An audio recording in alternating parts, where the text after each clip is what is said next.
Like Peter, James, and John, we all need places set apart, way stations on the journey, at which we can come in touch with the living God.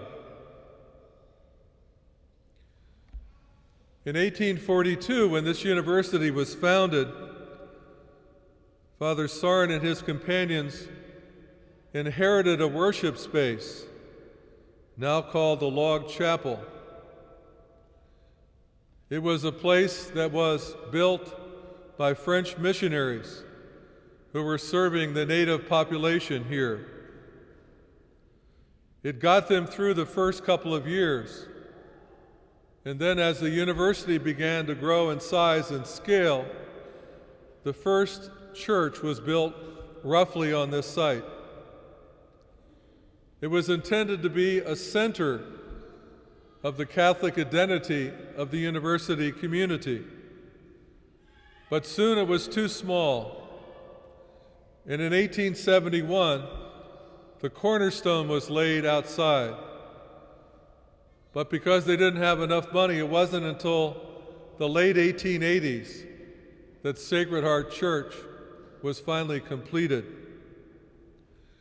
In the collegiate Gothic style, it was intended to evoke a sense of transcendence, that God could be found here.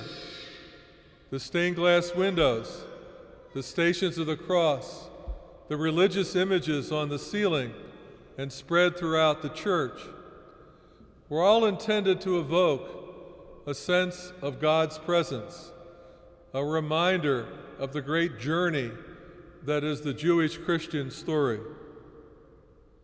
More recently, in the 1980s, this church was restored after being empty for over a year.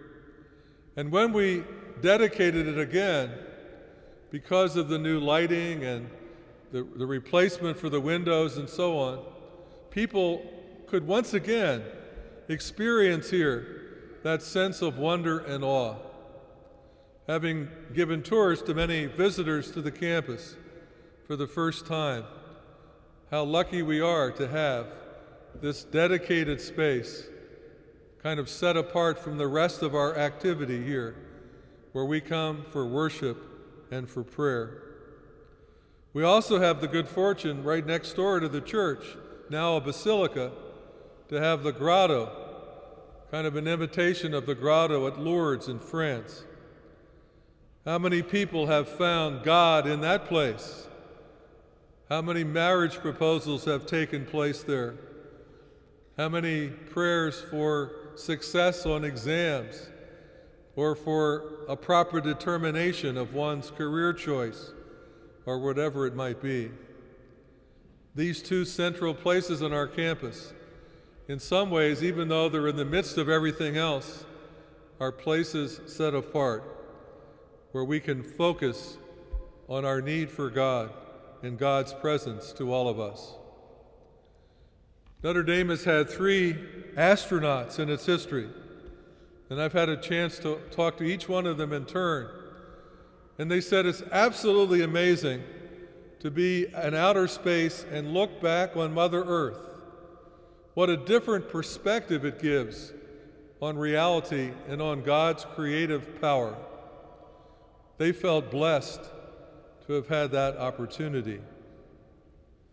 In Christian history, there have been many places of pilgrimage which combine the physical journey to get there, which is a teaching tool in and of itself, with a metaphorical journey that it represents, to seek the living God, to go to the Holy Land, to walk on the very ground that Jesus trod, and to relive some of the Jewish and Christian mysteries that took place there, to go to the great Marian shrines, places of piety and devotion, to go to Canterbury. When this church became a basilica, one of the criteria that it had to meet was that it was also a place of pilgrimage, that people came here to get in touch with God. Many of us have made retreats in the course of our lives. A retreat, in a sense, is a short pilgrimage. It's a chance, even if only a day or a weekend, to think about fundamental things, to be reminded of God's love present in each of our lives, to recognize our fragility and our capacity for sin and our need for forgiveness. Retreats, like pilgrimages, are opportunities to focus away from the 24/7 world in which we live, at least temporarily separated from the responsibility and the busyness of it all. So it seems to have been in this beautiful gospel story.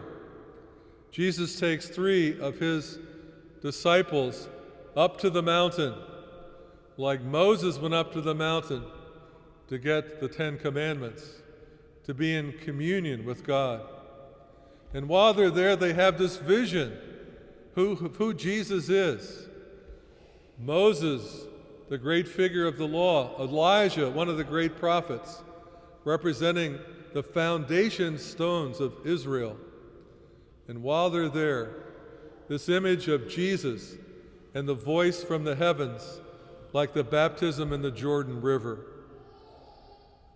And yet they had to return to the world, to the rest of Jesus' public ministry, to finally comprehend, after his arrest, crucifixion, death, and resurrection, and the gift of the Spirit at Pentecost, to remember back on this special moment when they had a foreshadowing of who he was. A number of people have suggested the great gift of Judaism to humanity was the Sabbath. One day out of 7 set aside in a special way for worship and communion with God. The great paradox that we share again today is that we don't have to go up on the mountain to find God. God comes to us sacramentally. The very body and blood of the Lord is our gift to us, our food for the journey. May it be a moment of transfusion, in a sense of new energy in the Christian life.